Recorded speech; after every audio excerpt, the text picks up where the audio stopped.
Hello again, everyone. Adam Zern and Linda Zern here to talk about a really interesting, it's not even really an article, it's a letter that has prompted a lot of thoughts on our behalf, and we think you might find it interesting as well, about the nature of knowledge of today. Who do you trust? How do we know what's true? That sort of thing.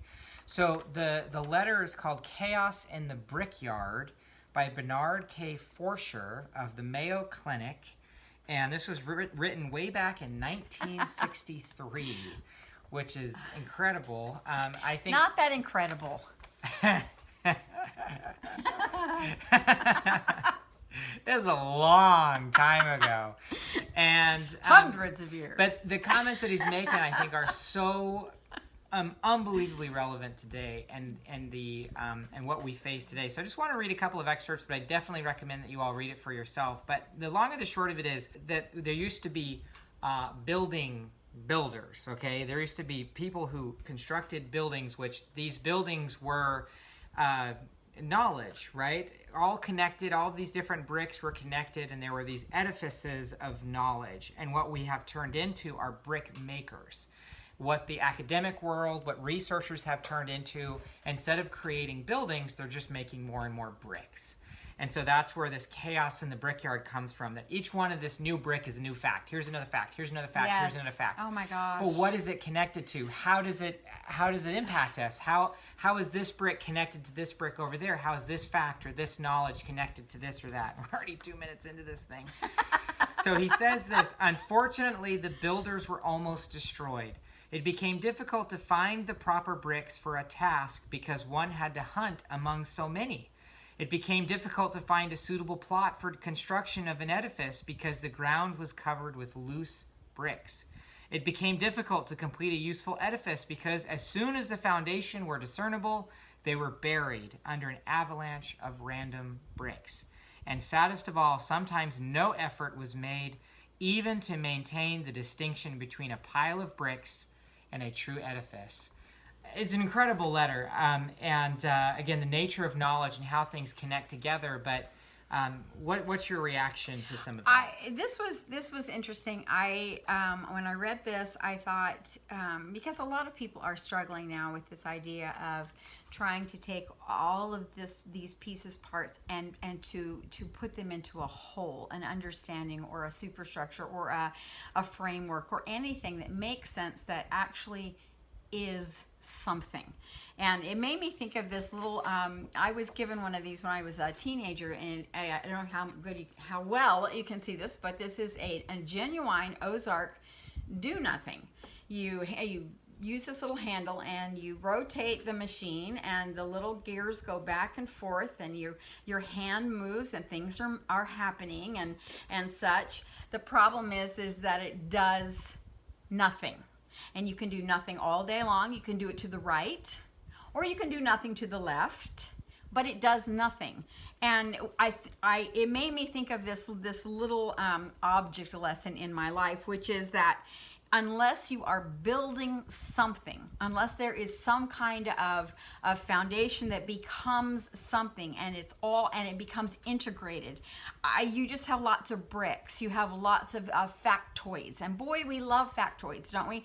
And we love to throw them out there, and look how smart I am, and look how great it is. The problem is that nothing is accomplished, and we see a lot of destruction happening. Even let's tear all the structures down. Tear that family down, tear that institution down, and what are we left with? With a pile of bricks, and nothing better comes of it. And that's what I have seen in society, and it really is bothering me, because it looks like people are doing things. We're tossing stuff into rivers, and we're making lots of pronouncements, but I don't see better things being built, and that's a problem. It's really a modern problem I think we've found ourselves in, with the unbelievable explosion of knowledge and information that we've seen. I mean, it's completely unprecedented in the span of human history. And I think when the internet really got going, and social media even to a certain extent, there were promises made that It would make us nicer. It would Healthy, wealthy, and wise. Yeah, it would connect us in a way that we hadn't been connected before. We would be able to talk with people over in Egypt, and we'd be able to understand them better. Sure. I remember these promises being made. It was not that long ago, and those promises have not been fulfilled. Sure. And this explosion of knowledge, which should have made everyone smarter, collectively, I don't think that promise has been fulfilled. I recommend a book called Too Big to Know by David Weinberger, who talks about this problem. I think the point that you made about this deconstruction of institutions, of traditions, traditional family, for example, has left just a pile of bricks, right? That feel very disconnected. And how does this impact society? How does this impact human thriving and human happiness? And what buildings are being built in the stead of some of these things that we've torn down? The last comment I want to make at this point, because it's such a short little letter, but it's just bursting with things to talk about, is I think academia in general has a real genuine problem with expertise and disciplinary silos. That the economist has no idea what this discipline over here is doing. The physicist has no idea what's happening in philosophy. Philosophy has no idea what's happening in these different areas, because they're all just making bricks. Sure. Right? Here's another shiny brick. Sure. But how does that connect with what they're doing over here and what's happening over here? And that's a real problem. But I think that has come because of the structure that we found ourselves in, as far as with public education and public schooling, which is you have all these separate disciplines, math, and then you have language, and you have all of this different stuff, history. And the problem with that philosophy is that it falls right into this category of we're making all these motions, and we seem to be doing all of this stuff, but it doesn't coalesce, and it never seems to come together. And that, I think, is a huge problem for students. I think it's a huge problem for teachers, that there is no good, better, and best. We are now at the point where there is no good, better, best. It's just more and more and more and more, and we keep going through the motions, and we seem to be getting nowhere, and that is going to sink us. Yeah, it's good points, and it's and do we even know where we're trying to get, right? Some of those, you talk about the family. I think the family is such an easy one to look at, and when I study at school or reading or whatever, there's so many brick makers out there that are eager to provide the newest brick, which is the newest curriculum, or right?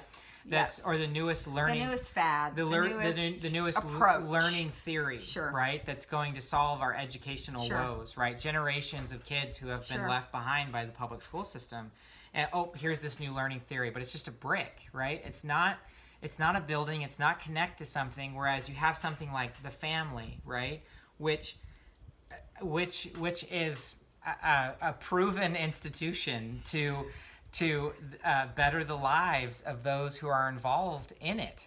If it's functioning well, now within that building of the family can come learning theories and curriculum and school and education, but outside of it, it's just totally disconnected from the human experience, and it's chaos. It's chaos of what we've created for ourselves is knowledge chaos. I remember Adam coming home from one of his classes, college classes. I don't know if it was sociology or psychology or whatever, and he came home and he just said, today I told my teacher, I said, this is all very interesting, but it will not help me on Monday.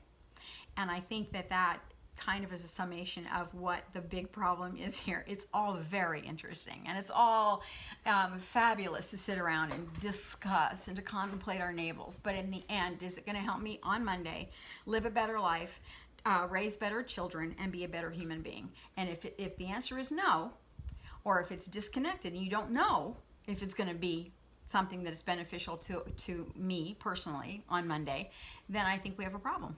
Well, I think the bigger problem is we've reached a point of chaos in the Brickyard that we don't even know how to answer that question. Exactly. We don't even know how to answer the question, will this help me on Monday? We don't know. Right. We don't know Right. which one of these bricks are going to be able to help Right. us. And that's, I think, a bigger issue. We could go on and on. We've already at 10 minutes here.